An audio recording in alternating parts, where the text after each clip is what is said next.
رسول اللہ صلی اللہ علیہ وآلہ وسلم نے فرمایا، جس نے جمعے کے دن غسل کیا اور خوب پاکی حاصل کی اور تیل یا خوشبو استعمال کی، پھر جمعے کے لیے چلا اور دو آدمیوں کے بیچ میں نہ گھسا اور جتنی اس کی قسمت میں تھی نماز پڑھی، پھر جب امام باہر آیا اور خطبہ شروع کیا تو خاموش ہو گیا، اس کے اس جمعے میں سے دوسرے جمعے تک کے تمام گناہ بخش دیے جائیں گے۔ ایک آدمی نبی کریم صلی اللہ علیہ وآلہ وسلم کی خدمت میں آیا اور اس نے عرض کیا، میرے بھائی کو پیچش لگے ہوئے ہیں۔ رسول اللہ صلی اللہ علیہ وآلہ وسلم نے فرمایا، اسے شہد پلاؤ۔ اس نے اسے شہد پلایا۔ وہ پھر آیا اور عرض کیا، میں نے اسے شہد پلایا مگر اس سے پیچش اور بھی زیادہ ہو گئے ہیں۔ آپ صلی اللہ علیہ وآلہ وسلم نے 3 مرتبہ اسے ایسا ہی فرمایا۔ پھر وہ چوتھی مرتبہ آیا تو آپ صلی اللہ علیہ وآلہ وسلم نے یہی فرمایا، اسے شہد پلاؤ۔ اس نے عرض کیا، میں اسے پلا چکا ہوں لیکن اس کے مرض اسہال میں اضافہ ہی ہوا ہے۔ رسول اللہ صلی اللہ علیہ وآلہ وسلم نے فرمایا، اللہ کا فرمان سچا ہے جبکہ تیرے بھائی کے پیٹ کی غلطی ہے۔ اس نے پھر پلایا تو وہ صحت یاب ہو گیا۔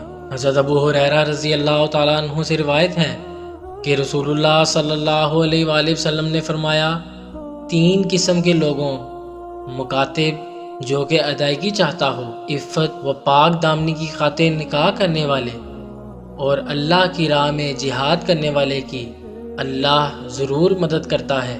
حضرت صہیب بن سنان رومی رضی اللہ تعالیٰ عنہ سے روایت ہے، انہوں نے فرمایا، میں نبی کریم صلی اللہ علیہ وآلہ وسلم کی خدمت میں حاضر ہوا جبکہ نبی صلی اللہ علیہ وآلہ وسلم کے سامنے روٹی اور کھجوریں تھی۔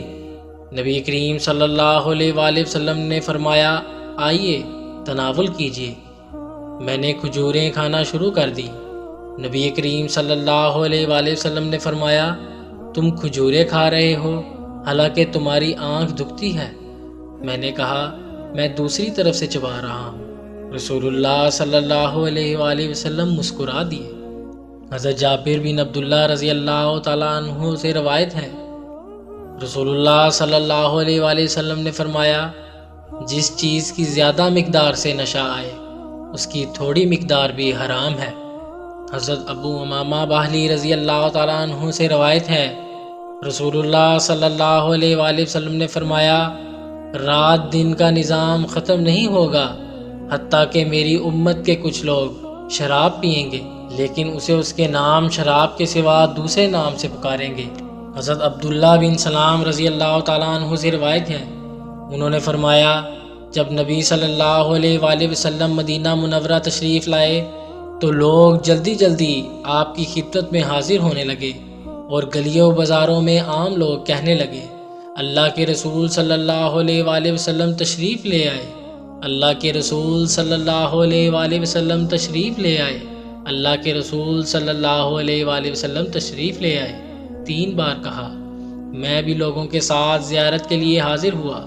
جب میں نے نبی کریم صلی اللہ علیہ وآلہ وسلم کے چہرہ اقدس پر توجہ سے نظر ڈالی تو مجھے معلوم ہو گیا کہ آپ کا چہرہ کسی جھوٹ بولنے والے کا چہرہ نہیں۔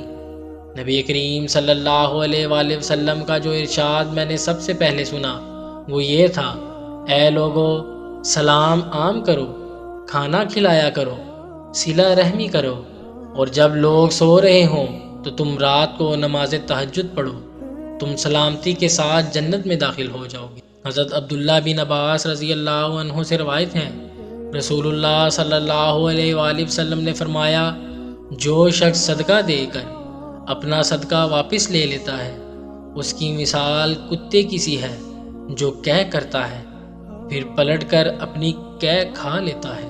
رسول اللہ صلی اللہ علیہ وآلہ وسلم کے پاس کچھ مال آیا یا کوئی چیز آئی، آپ نے بعض صحابہ کو اس میں سے عطا کیا اور بعض کو کچھ نہیں دیا۔